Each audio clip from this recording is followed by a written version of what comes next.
Hi there. Today I'd like to explain the difference between Winsor Newton drawing inks and Winsor Newton calligraphy inks.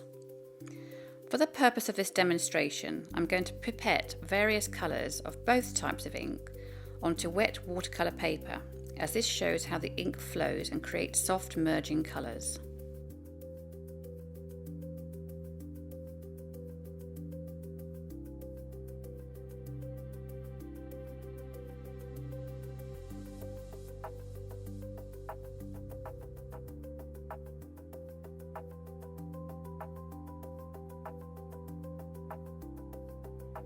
As you can see from these applications, although the colour in both ranges are different, both dry to give a vibrant result.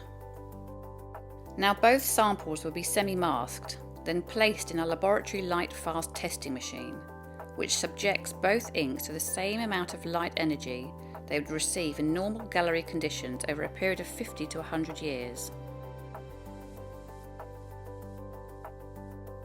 As you can see, it clearly shows a significant fading of the drawing inks. This is because these inks are based on dyes.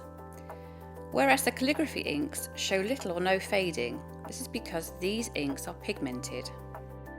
This is something to keep in mind, that dye-based materials are not light-fast and will fade, in some cases within months, whereas the pigments used in calligraphy inks are fully light-fast. I hope you enjoyed this video.